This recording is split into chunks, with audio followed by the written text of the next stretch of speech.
coucou, ici le Phénix en chien en plume, achat manga, et je voulais tout simplement partager mes petits achats manga avec vous. Allez, c'est parti avec le tome 5 de Witch's War des éditions Pika. Magnifique titre, hein, franchement, j'aime beaucoup ce titre, et comme vous le savez, hein, un review à venir prochainement sur ma chaîne secondaire. J'ai chopé le tome 2 et le tome 3 de Violence Action. Alors, Violence Action, j'avais chopé le tome 1, le tome 1, j'avais trouvé assez mitigé, hein, j'avais d'ailleurs fait un petit retour sur ce compte-ci. Là, je me suis chopé le tome 2 et le tome 3 pour savoir si ou pas je continue. En tout cas, au niveau graphisme, j'adore réellement la patte de l'auteur. On continue avec la maison d'édition Crunchyroll où j'ai chopé le fameux Dandadan. Dandadan, tome 14, vous le savez, actuellement, il y a la série animée qui tourne et qui fait un tonnerre. Le manga, pour moi, j'aime beaucoup. Et vous le savez, je ferai également des reviews sur ce titre-là sur ma chaîne secondaire. On a également Kaiju number 8, ou Kaiju numéro 8 hein, en français. Le tome 12, avec un magnifique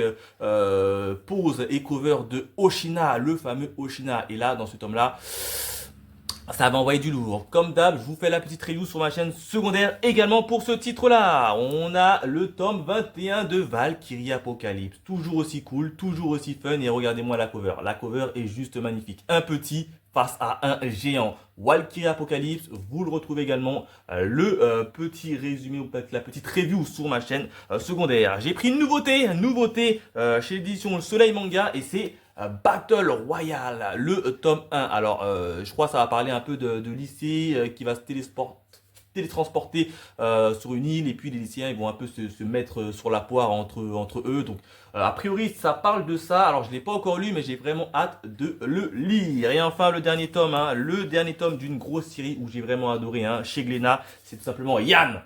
Le fameux Yann, le tome 3 et le dernier de la série. C'est juste magnifique. Hein. Je vous avais présenté le tome 1 sur mon compte TikTok. Là, j'ai lu le 2 direct. Ensuite, j'ai enchaîné avec le 3.